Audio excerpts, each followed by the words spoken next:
Greetings, humans. Greetings, and welcome back to another fun-filled episode. Bear here, 29-year veteran. That's right, people. Of the woods, it is where bears live, don't you know? And 7 out of 8 TikTok women agree they'd rather see a bear in the woods and a man in the woods. It's YouTube's #1 show by a bear, your emotional support animal. Great to be back with you. Another fun-filled weekend. For all of you out there enjoying it. I tell you what, people. Nice little journey into the cave here today. I've got a full belly of nothing but crab, so I'm happy and ready to go. It's been raining off and on all day long, people. So luckily, Bear is here. I've got the internet. I've got electricity, which is two strange things for a bear to have, but I got them both. I hope to keep them all, people. There is a cardinal that is just outside of the cave that has made a family, made a nest out there. It has little birdies out there, and Mama Cardinal today was over there, on top of the nest with the wings spread wide, trying to make sure to act as an umbrella for all the little kids below out there. It's kind of interesting to see. So there we go. Bear is safe and secure here in the cave, and just really glad to have all of you here today joining us for another fun-filled episode. All right, people, let me jump over this jibber and jabber, people. Let us jump. If I can find it here, let me grab it, pull it up. Let's jump out directly into our campaign update, people. I don't know how many times Bear has got to ring this bell. Ring, ring, ring, ring, ring. I don't know how many times I got to ring this bell, people, but Gary S. Shipman, he's got a comic titled Titan Mouse of Might, Volume 3, Miasma. And all of you should go run. Don't walk, don't crawl, run to your local Indiegogo.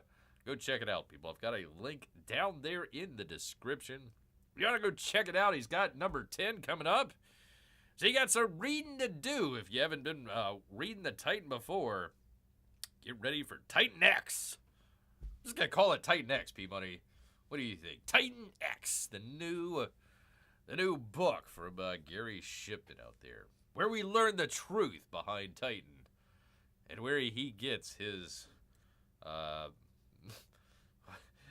mighty, where he gets his might for his mouse. I don't know, whatever. Great to have Amy here as well. Great to have all of you here. We've also got a kind of a milestone. 825 grand. That'd be for Uncle E. Congratulations, sir. A tip of the old cap for Uncle E. I kid. I don't even wear pants, people, much less a cap. But I'm still metaphorically tipping the old. Actually, no, I'm not telling the truth at all. I've actually got my Alterna cap right on, so I guess I could tip it. How do you tip a beanie? Do you just kind of lift it up off your head? I guess I'm lifting the beanie for old Uncle E out here.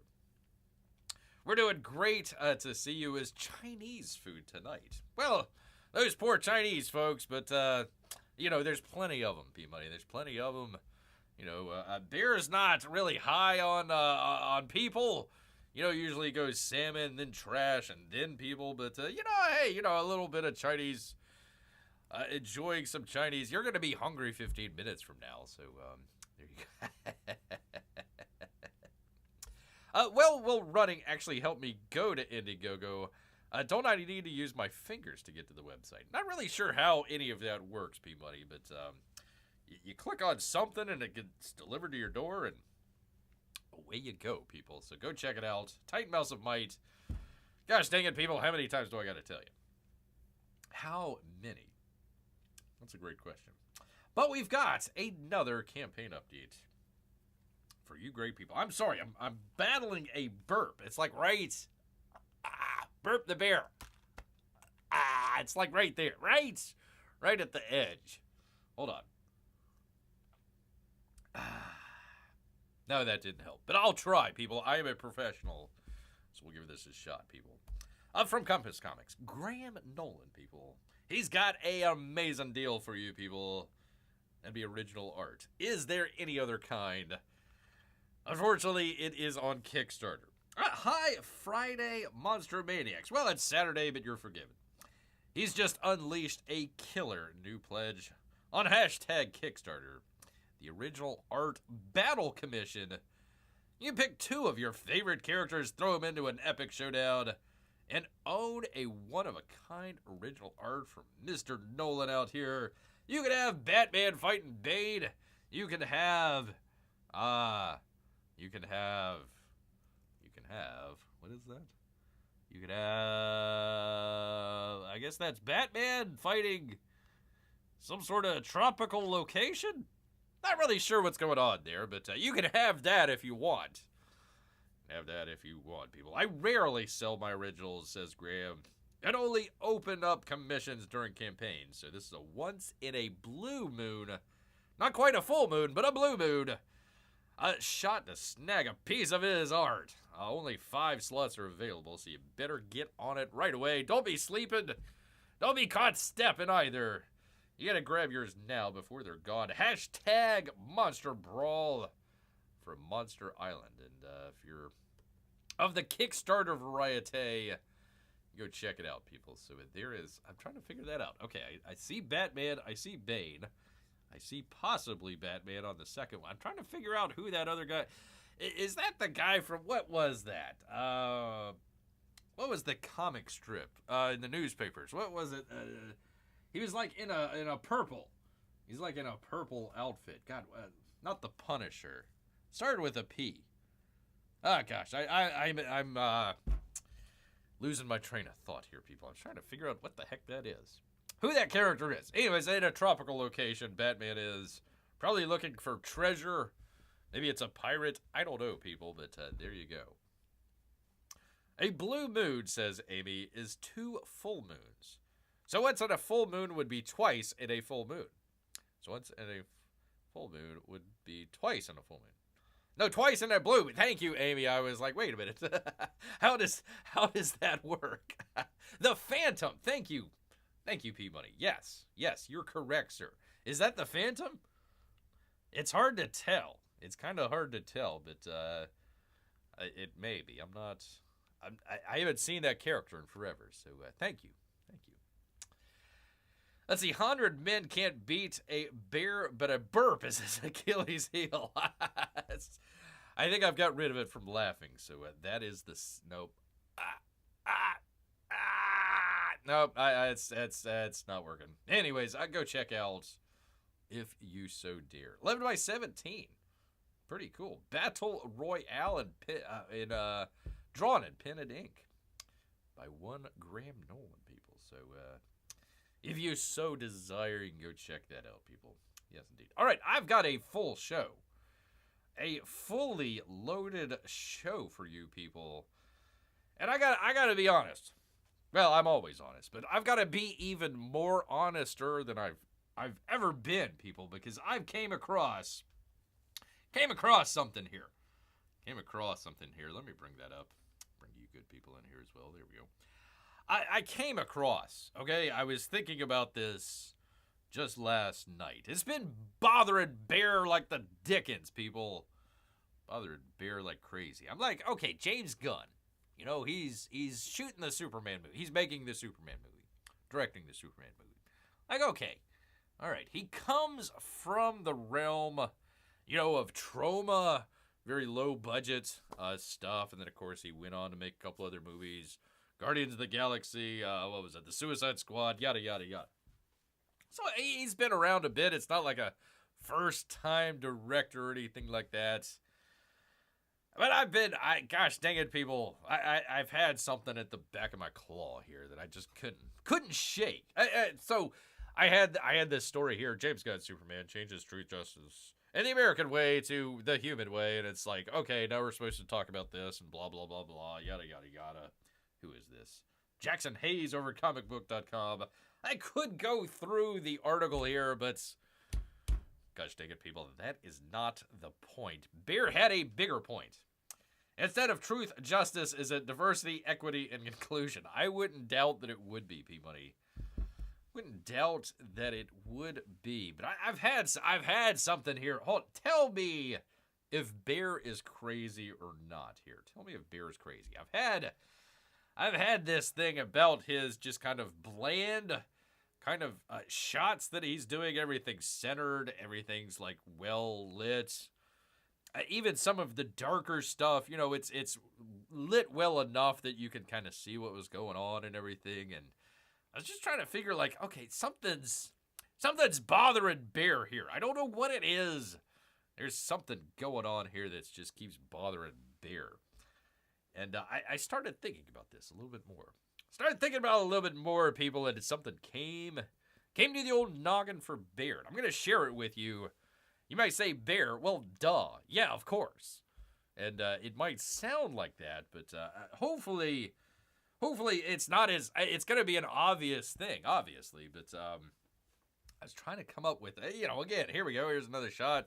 Superman, center of the frame. Everything's lit. It's a little bit out of focus, but I think he's trying to go through emotion or something like that. I've seen the trailer, and it's all in focus. It's not like it's the Batman or anything like that. Everything is nicely shot. I was like, gosh dang it, something's bothering old Bear here. What could it be? What could it be? Compare this to any shot from Lord of the Rings and see how it adds up. I'm going to have you compare it to something else, Amy. This is going to sound weird, okay, at first, but do this for me. Compare, okay, here we go. Here's Nathan Fillion, center of the shot, everything's well lit. It's got a slight little blur there with the CGI and everything, but okay, that's fine. All the costumes, everything, da-da-da-da-da. To me, this is where it kind of comes down. I think Superman the movie is a giant commercial. You're like, wow, Bear, that's amazing. I've never thought of that before. Just hold on. So, Amy, go compare any of these shots. God, I hate this shot right here. The kaiju monster. This just looks horrible. This just looks... Hold on, let me pause this here real quickly as I elucidate on this. We were talking about this the last time, like visual effects, shots, and everything. This just looks awful. This looks horrible. Again, it's all centered frame. Superman's off to the left, monster's off to the right. It's all in the center. Why is it not paused? Okay, well, I guess we're playing. Okay. Anyway, so everything was centered shot. I'm like, this is a commercial. This is like, you go out and watch, like, any of the drug commercials out there where everybody's like happy and, all walking around and, doing all this sort of stuff while they're telling you, might cause ulcers and, deadly to pregnant women, and, you might lose your mind if you take too much, and consult your doctor, yada, yada, yada. They're like, yay, I'm happy, wee. Nobody's ever paying attention to the side effects. That's what it looked like to me, man. Looked like it is to me. The man loves centered shots because it is a commercial. That's why, Amy. The entire movie is nothing but a 2-hour, whatever, 2+ hour commercial. Right? You're like saying, yeah, duh, of course, Bear. I mean, yeah. No, I'm not saying a commercial for the movie. I'm saying the movie is the commercial. And the question is, people, who is the commercial for? Who are they trying to, where are they trying to sell? So possibility number one, main reason I don't think this movie is going to be good, besides all the James Gunn stuff, reason I don't think it's going to be good is because they jam-packed it full of so many characters because they needed to jump-start, essentially, their universe. Instead of coming at us with Iron Man 1 and just saying, okay, this is Iron Man's movie, and at the very end, they say, oh, yeah, by the way, we might be putting together this Avengers stuff that's going on. Maybe you want to stay tuned. So, okay, This one, they're doing the same mistake that they did for the freaking Batman versus Superman movie. They're just bringing in all these other characters. So, okay, is the commercial for you out there in the audience to buy into the DC universe? Or is it, as Bear has been saying many, many years now, DC Studios might be up for sale, and this is the commercial for whatever, Amazon, Apple, Netflix, whoever wants to buy it. Is that the commercial that they're looking at to go buy the entire DC slate? And that's why I think everything looks the same. Everything just looks bland. It's because it's a commercial. That's why there's no chances. You don't see too many directorial chances taken in a commercial because they're trying to sell stuff. Yeah, medicine ads for who knows what, but everybody is happy for no reason, said Amy. Yeah, there you go. That's not a shot, that's an in-between frame, corrects Amy. Well. Let's see, I don't know what you're talking about, but I think the one shot was very slightly to the left. Well, I think we've lost where we're talking about here, but action figures, asked Amy. They're trying to sell action figures. Well, yes. I'm not trying to say there isn't a commercial aspect to the movie that you go out and you buy all the ancillary stuff. We talked about that, last time, the time before last, where they're Keebler cookies, back to school stuff. They're selling mugs, doggy bowls, all this. Yeah, of course, they're selling all that sort of stuff. Yes. The bigger question is, the 1 billion plus question is, number one, are they trying to sell basically the entire universe? And this is the commercial. Essentially, we want you to watch all 25 of the upcoming slate of movies and TV shows, animation, video games, all that stuff. Is that for the audience? Maybe. Or is it for an entirely different company that might be coming out and buying DC Studios? So there you go. I didn't want to keep it on. Pardon me. Let me get off of that. I didn't want to keep it on. The truth, justice, the American way. Let's contemplate that. I see that on frickin' YouTube all the time. Something comes out. I gotta make a reaction to this. Why? How dare you? Blah, blah, blah, blah, blah. And it's like, well, you might not go see the movie. You might not go like the movie. All the birthday clown folks, as your boy Zach keeps calling them, they might hate those movies, but they're advertising the heck out of them. So I didn't want to give that advertisement to this movie. But I caught this, and I was thinking about it last night. I'm like, gosh dang it, this is a commercial.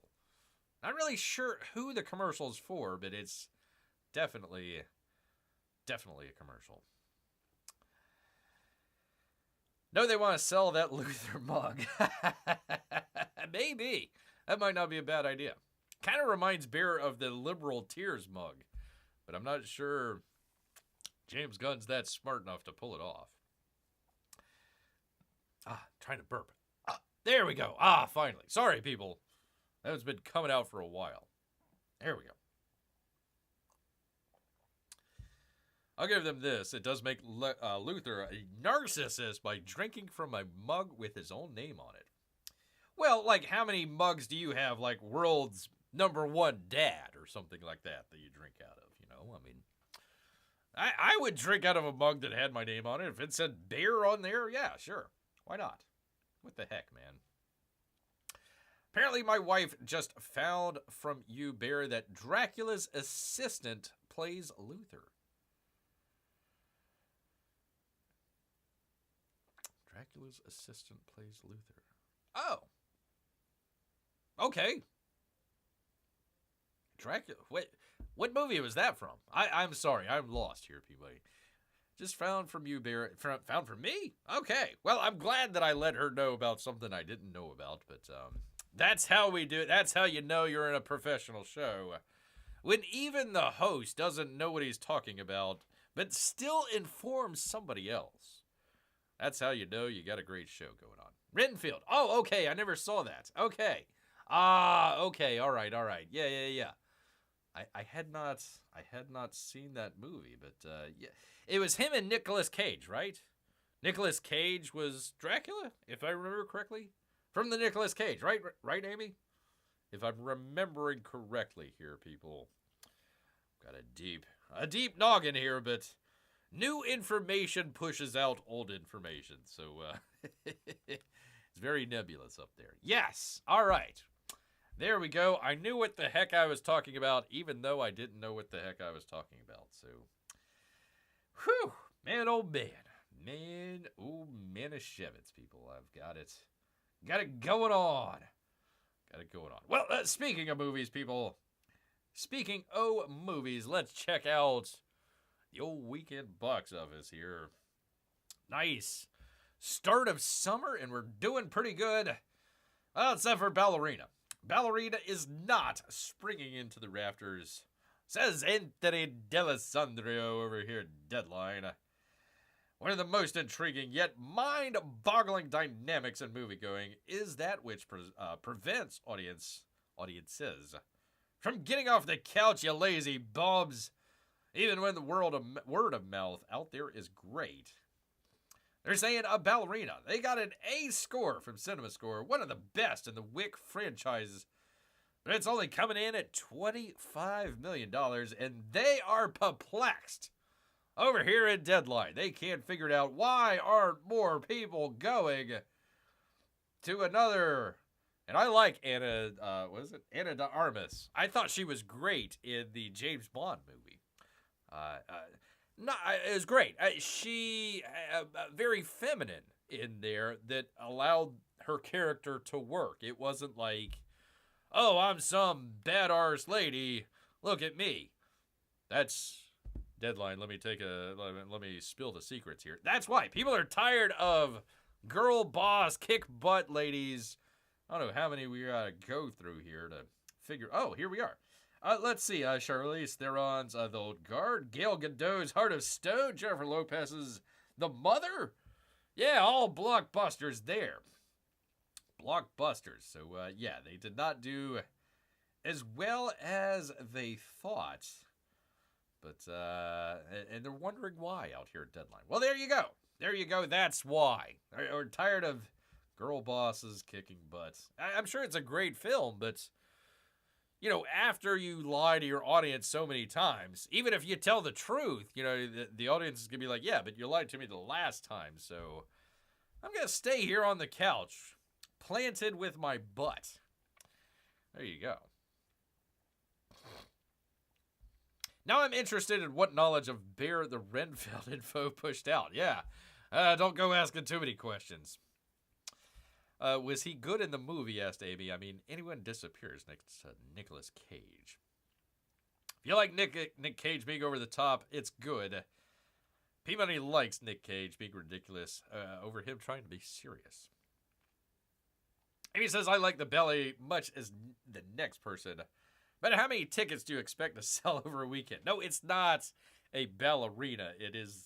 It's the John Wick universe. It's the John Wick franchise. So they had John Wick without John Wick. They said, you know what? We can replace.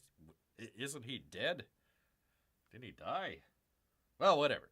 Anyways, we're gonna replace John Wick with a lady, and they didn't quite think that one through, just all the way through there.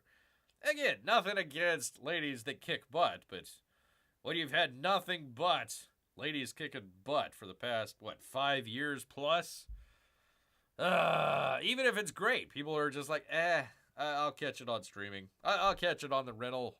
It's fine.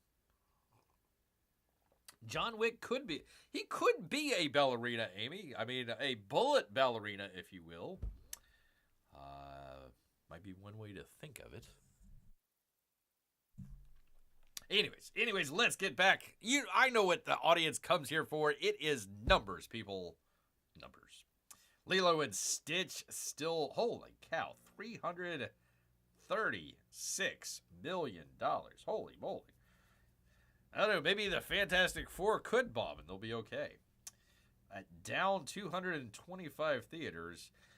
But what we look, and this is still week 3, but 45%. That's not bad. That's not bad at all. They had a brand new movie come out. It's not in the same class, but PG film, R-rated film, but pretty good. Negative 45%. That's still pretty good. Good word of mouth. People are either telling others about it or returning, so they're doing good.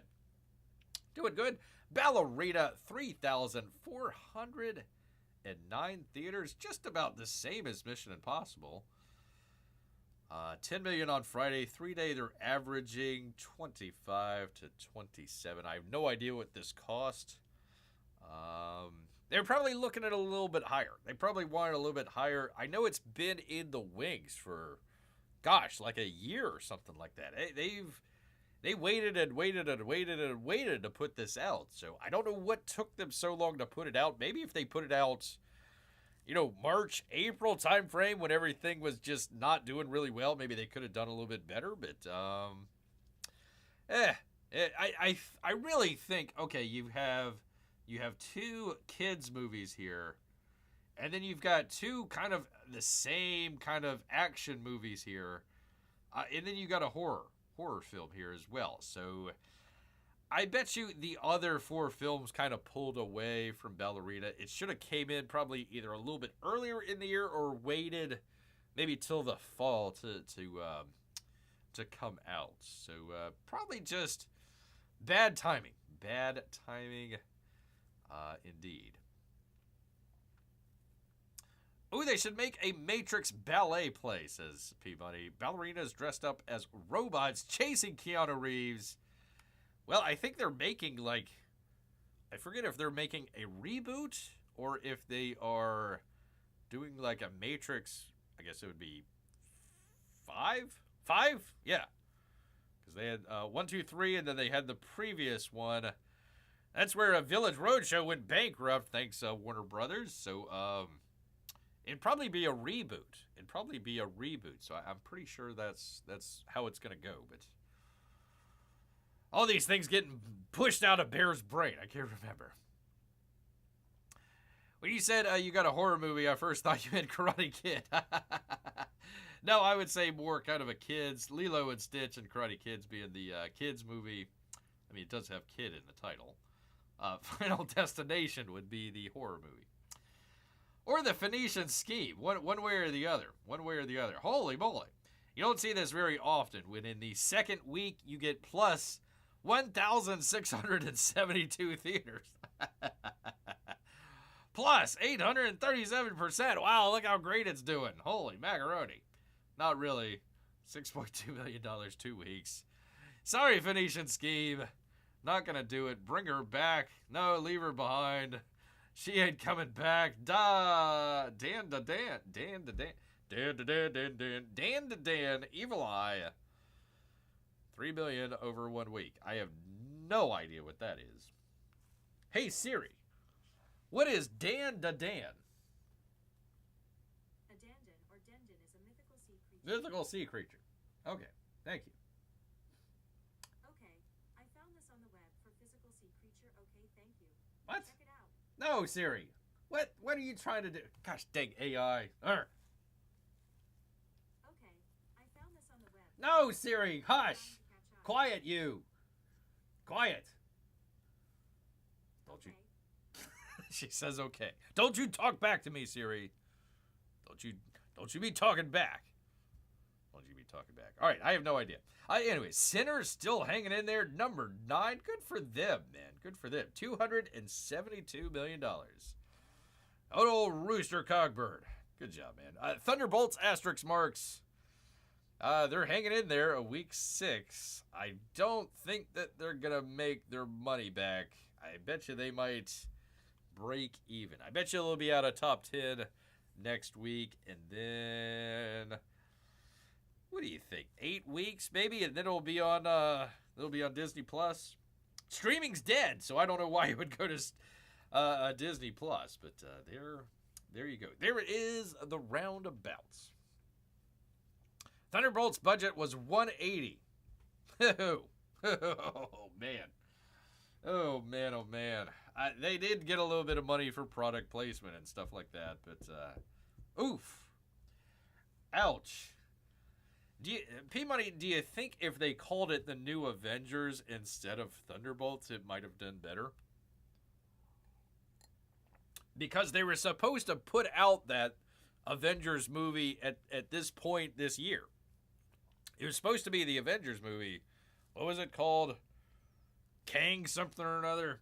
And then Jonathan Majors gets arrested, so they couldn't make a, I guess they could have put a green screen in the jail cell and made it work somehow. But, yeah, they were supposed to be Avengers. They canceled that. They put in Thunderbolts asterisk mark. They should have just called it the New Avengers. It might have done a little bit better. Got lost in the marketing. They thought they were real special. They're like, we're going to have Thunderbolts asterisk marks. And folks like Bear are going to be out there like, what the hell's the asterisk mark for? They come out a week later. Oh, it's the New Avengers. Like, what? Shut up. Get out of here. Shut your face. Shut your face, man. No, I think it would have been worse. Because people would have said Avenger movies, where's Thor's? Where's Captain America? Well, they're dead. They're all dead, man. They're dead. Well, maybe not Thor, but... Really, do we want another... Listen, do we really want another Thor movie? Honestly. After the last one? With the goats? I don't think so, man. That old Takiti Watiti, whatever the hell. He was on the rocket ship to... he was going to be directing a Star Wars film and all this other stuff. And then they made Thor 3 or 4 or whatever the hell it was. And they crashed, people. Crashed into the earth. Crashed into the earth. Which, speaking of which, people... What a great segue, Bear. Gosh dang it, man. This is why this is a professional show. I talk about crashing to earth, and I got Tom Cruise crashing to earth. Tom Cruise has earned a Guinness World Record, people, for a Mission Impossible final stunt. It says in addition to breaking some box office records, Tom Cruise's performance, Mission Impossible: The Final Reckoning, earned him a Guinness World Record, people. That's right, from the good folks at Deadline, Glenn Garner, the 4X nominee, Oscar nominee, set the record for the most burning parachute jumps by an individual after jumping out of a helicopter 16 times with fuel-soaked chute set ablaze in a stunt for the final installment in the action franchise. Well, actually, let's go ahead. Give me a moment here, people. We'll do the thing with the thing here. Hopefully I got everything taken care of. Let's take a look. Let's take a look and see what we got here about Tom Cruise falling to his death 16 times in a burning parachute. Give me a moment here. Let's bring it up. If I can find it. There we go. All right, let me do the thing with the thing. Make sure everything's working. I hope this works. This doesn't work. I'm like, gosh dang it. All right. Come on. Oh, I need to get the other headphones. That would help. What I'm going to do is I'm going to be deployed. If this is twisted while it's burning, I'm going to be spinning and burn. I have to kick out of the twist and then ignite. Again, 10 seconds. Start soaking the parachute. We're going to There we go. submerge the parachute Turn into the avgas, soak up the fuel, so when the parachute opens and ignite it, it'll hold fuel and explode. For this shot, what are we looking for? It's quite literally establish the objects in your hand and burn the parachute. Yeah, The just more burn the upward parachute. looking, the more the burn will get. Yep. We're going to be real smart. I'm not saying be risky. Yep. We don't take risks, obviously. So what did you're going to have to set for this and look up and ignite it. Okay, let's go.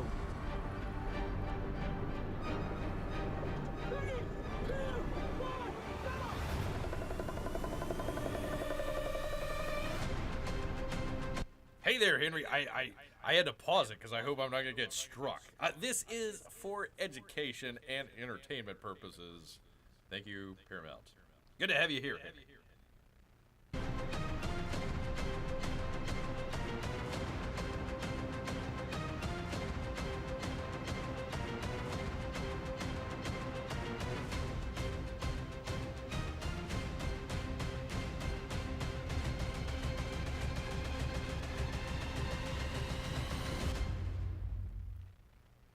Pretty cool, man.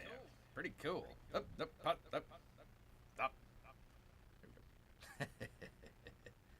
Pretty cool, man. So there you, and probably on the last shot, pardon me, probably on that last shot that you saw, he actually had the IMAX camera rig right to his chest.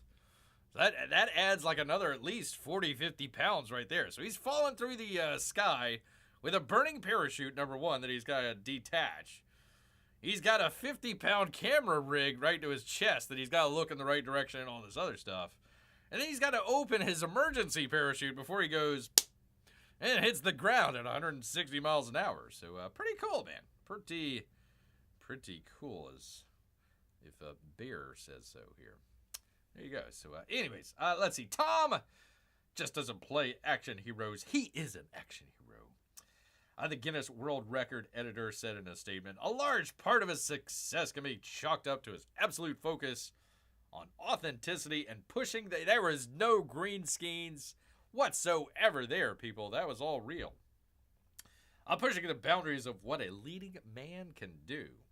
It's an honor. Gosh dang it, people. Friggin' the English. To be able to recognize his utter fearlessness with a new Guinness World Record title. I wonder if you get a Guinness World Record title, do they give you a free Guinness beer with it? Filming the sequence in South Africa, Cruse and the stunt team prepared for weeks for ascending more than 75,000 feet. No, I don't think 75,000 feet. I think you might have that off by just a little bit there.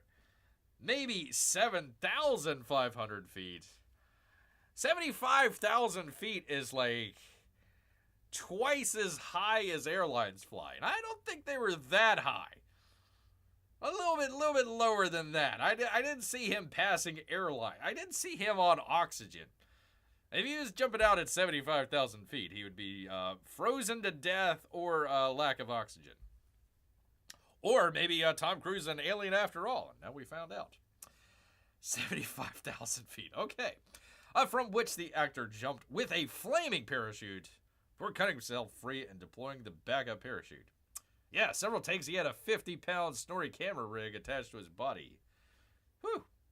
There you go. So pretty cool. Yeah, even here, that's all real. That's all real, man. There is probably wires attached to him, so if he does fall from the plane, he's not going to fall all the way to the ground, but that's still him attached to the plane being flown around. That ain't easy, people.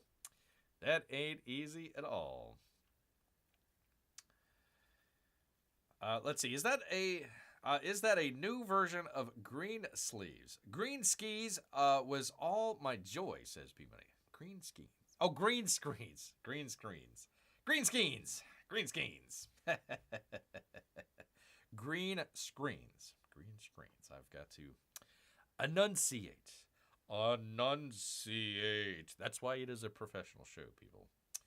Very, very professional. Well, people, I've got some bad news for you people out here. If you are interested in the stories like Bear is, the bold and the beautiful, how many shows do you know that can go from action sequences with Tom Cruise to daytime soap operas? This show right here, people, The Bold and the Beautiful, will be leaving Television City after 38 years, but will continue to film in Los Angeles.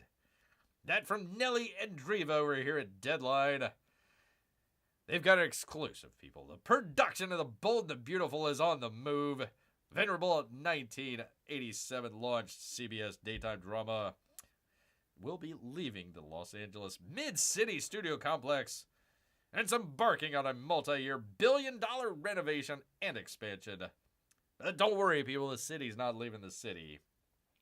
And thank God it's keeping its Los Angeles-based crew employed amid an industry-wide effort. Keep production in California.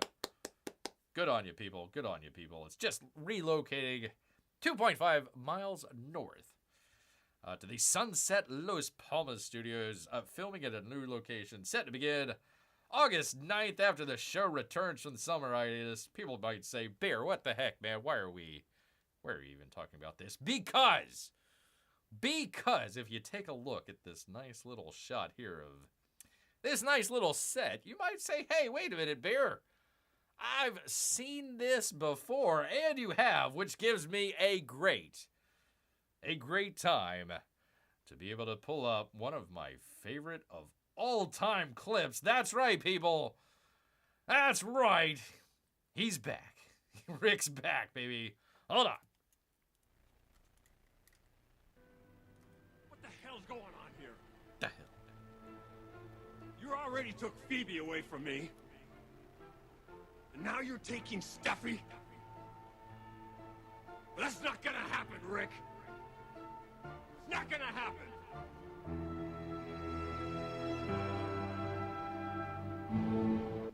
Greatest clip of all time, people. Of all time. There you go. Thank you, Rick. Thank you so much. So, as you can see right there, that's where Rick came in through the door. Take on Ridge for stealing not only his ex-wife, but also his daughter as well. That dude gets around. So, Ridge had to come through and make sure to let Rick know. He meant business, man. Not gonna happen, Rick. Not gonna happen. Any excuse, Amy. Any excuse to bring up that clip, I will be there. I'll be there, people. I'll be there. Yes, indeed. Well, going from one drama to another. Not this time, Rick. Not this time. Not gonna happen, Rick. Not gonna happen. Rick's mustache is fascinating. He had a mustache? Wait a minute. Hold on. Hold on. Wait a minute. Hold on. What the heck? His mustache. He didn't have a mustache. Let's go back. Rick didn't have a mustache. That's Ridge. Oh, okay. Yeah, I guess he does. Yeah, it's more of a goatee, really. That's not gonna happen, Rick. It's not gonna happen.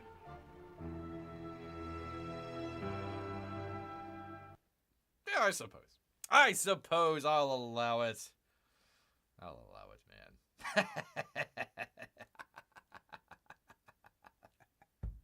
Any excuse, people. Any excuse that I can to show that I will, people. I will. Well, going from one drama to another, people. We've been on this like white on rice, people. I was looking back at some of the earlier episodes from the year. Very first episode back. I was on it, man.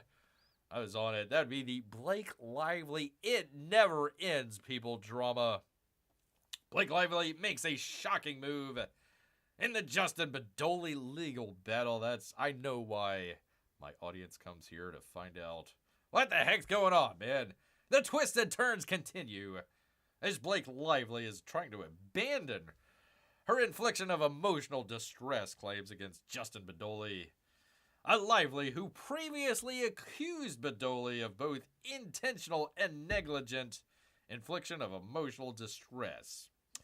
Back in December 2024 lawsuit is attempting to withdraw the allegations after Badoli's legal team sought to obtain her medical records, according to a document filed on Monday.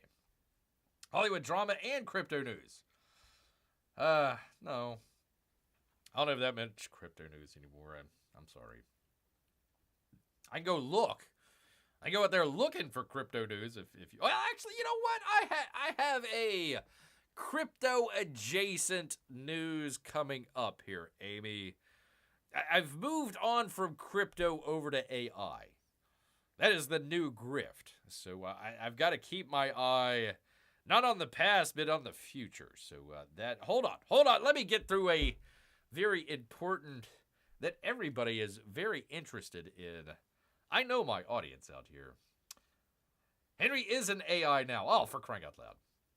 All that anyone wants to know when it comes to Blake Lively is, what does Taylor think of this? Well, P Money, thank you for asking. I will deliver to you, sir. I will deliver. Instead of complying with the medical records, Mrs. Lively's counsel recently advised us in writing that Mrs. Lively is withdrawing her IED claims.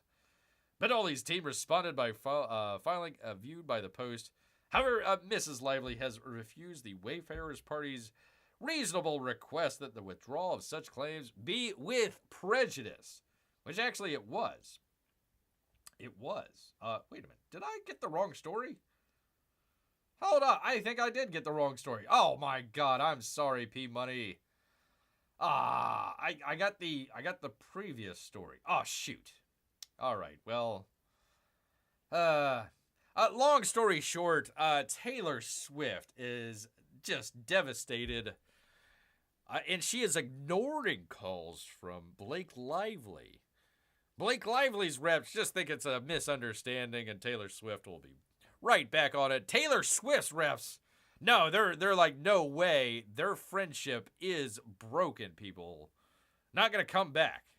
Not gonna come back. Blake Lively, she compared herself to what was it off of the what was that stupid show, the dragons and everything, the HBO one, not House of Dragon, what was it,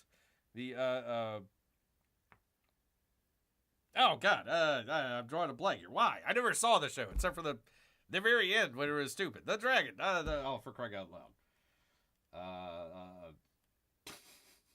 God, I can't even remember it anymore. That's what got pushed out. Oh, for crying out loud. One of the biggest TV shows in the past 20 years, and I can't even remember the name of it. The one where they sit on the throne with all the swords and everything. Oh, for crying out loud. Everybody dies in like the first season. What am I trying to say? Not the House of Dragon, the other one. Forget it. Game of Thrones. Yes, thank you. God, how did I forget that? CP Money, that's what gets pushed out. Stuff like Game of Thrones. Yes, Game of Thrones. She tried to compare herself to the lady in the Game of Thrones where, Taylor Swift was a dragon. And she was the one riding the dragons and everything. That was Taylor. That was a Blake Lively. Like, Blake, that's not going to happen to my Tay-Tay. No way, ma'am. And or sir, possibly. Not going to happen, Rick. So, yeah, that is... I got the wrong story, though.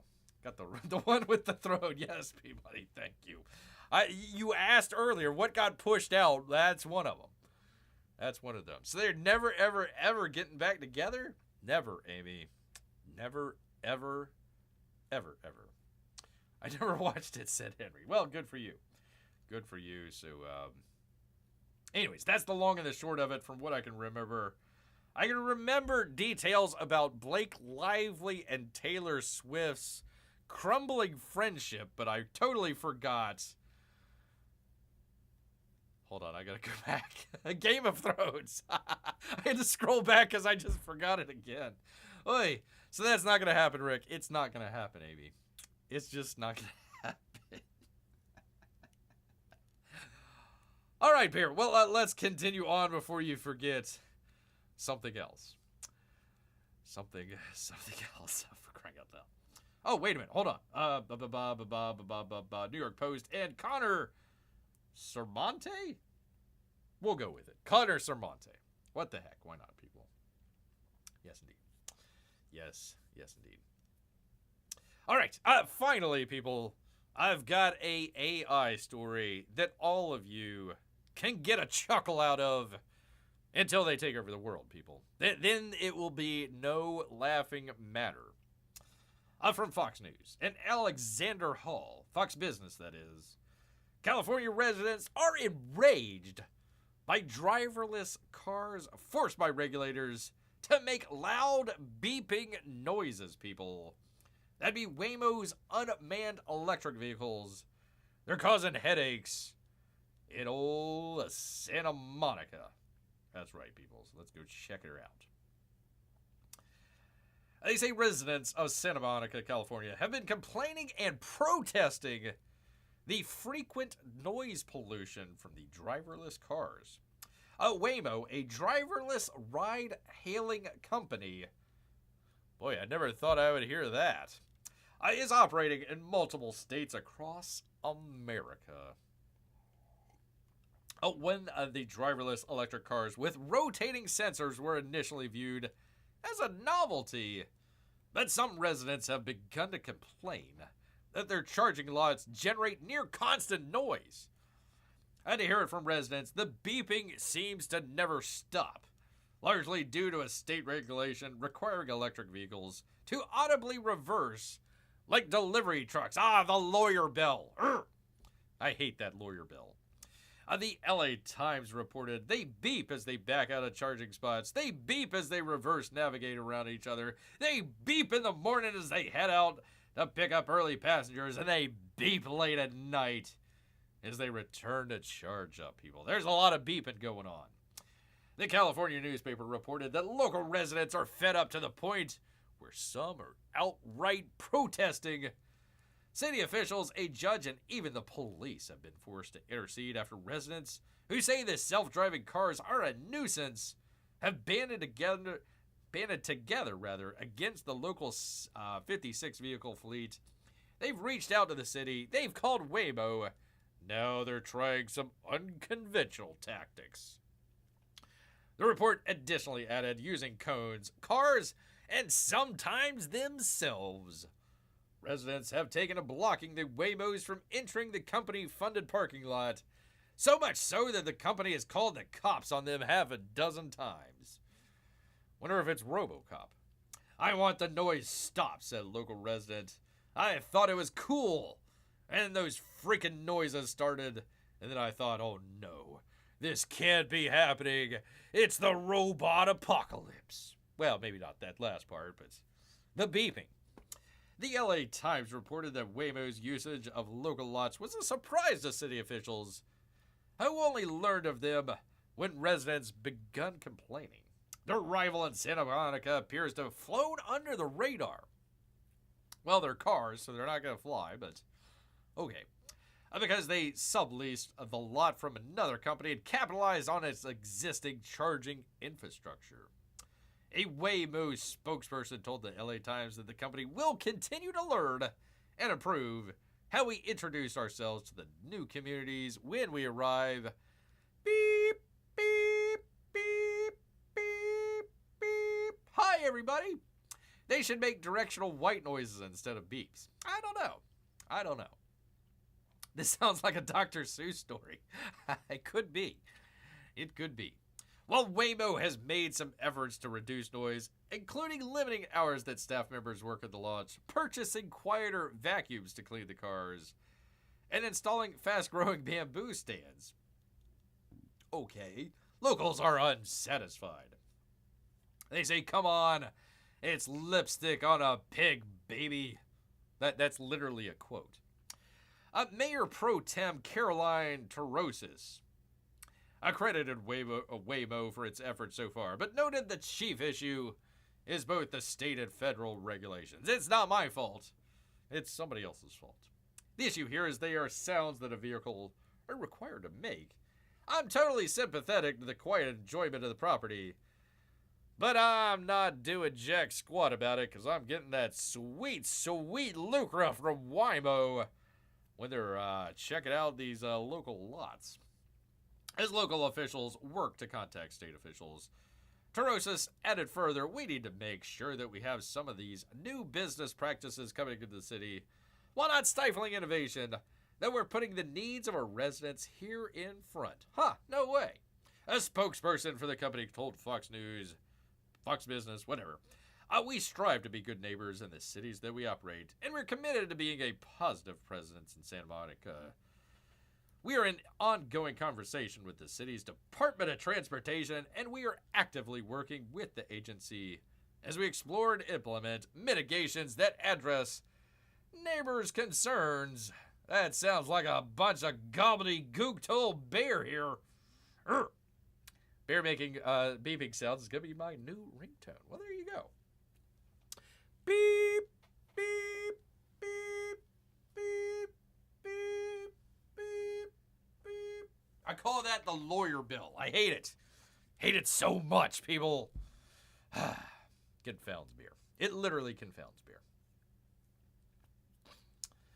They're more effective at alerting people where the vehicles are, but are not as piercing or travel as far.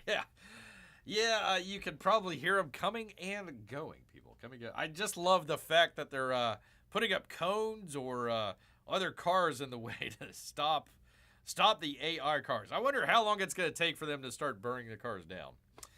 And then the robot apocalypse will be upon us, people. I saw a really good one where it was Trump. He was taking a Molotov cocktail to a. Obviously, it wasn't him. It was, fake. It was a fake image. But he's throwing a Molotov cocktail at a bunch of Teslas. I was like, yeah, there you go. Right on, Trump. Right on. There we go, people. All right. Well, I wanted to end on a nice, funny note, but I do have to end on a more serious note, if you will allow bear out here, if you will. I got to end it on, that would be D-Day, 85th anniversary yesterday. D-Day veterans gather in Normandy to mark the 81st anniversary. Pivotal to World War II. I mean, professional people. Veterans gathered Friday in Normandy to mark the 81st anniversary of the D-Day landings. Pivotal moment in World War II. Along the coastline and near the D-Day landing beaches, tens of thousands of onlookers attended the commemorations, which included parachute jumps. Hopefully they didn't need to do it 16 times. Flyovers, remembrance ceremonies, parades, and historical reenactments. Oh, the poor guys. Don't make them go through PTSD again. Many there were to cheer the ever-dwindling number of survivors, veterans in their late 90s, people, and older. There you go. There's one of them right there. Let's see. Papa Jake, as they call him. Jake Larson. All remembered the thousands who passed. U.S. Defense Secretary Pete Hegseth commemorated the anniversary of the D-Day landings, in which American soldiers played the leading role. That's right, France. With veterans at the American Cemetery overlooking the shore in the village of Corlay-sur-Mer. I hope I pronounced that right. A French minister for the armed forces, Sebastien we'll just call him Sebastian, told Hegseth that France knows what it owes to its American allies. That's right. And the veterans who helped free Europe from those bad Germans. Were the parachutes on fire? I hope not. I sure hope not. Hegseth said France and the United States should be prepared to fight if danger arises again, and that good men are still needed to stand up. Well, look about 1,000 miles to the east there, and you might find another situation there. Today, the United States and France again rally together to confront such threats, he said, without mentioning a specific enemy. Because we strive for peace, we must prepare for war and hopefully deter it. Hopefully. June 6, 1944, D-Day invasion of France used the largest ever armada of ships, troops, planes, and vehicles to breach old Adolf's defenses in Western Europe. A total of 4,414 Allied troops were killed on that day, people. Almost 4,500. In the ensuing Battle of Normandy, 73,000 Allied forces were killed, and 153,000 were wounded. The battle, especially Allied bombings of French villages and cities, killed around 20,000 French citizens between June and August 1944, which, if it were today, you would probably hear the people, we got to stop bombing. We got to stop the bombing in France. Can't we just come to terms with those bad Germans? Come on, now what are we trying to get rid of those bad Germans over there? No, we can't do that. And the exact number of German casualties is unknown, but historians estimate between 4,000 and 9,000 were killed, wounded, or missing during the D-Day invasion alone. They said nearly 160,000 Allied troops landed on D-Day. Of those, 73,000 were from the U.S., and 83,000 from Britain, and also P-Money from Canada as well. Forces from several other countries were also involved, including French troops fighting with General Charles de Gaulle. The Allied faces around 50,000 German forces. And they say more than 2 million Allied soldiers, sailors, pilots, medics, and other people from dozens of countries were involved in the overall Operation Overlord, the battle to wrest Western France from those evil Germans that started on that D-Day. There you go, people. There you go.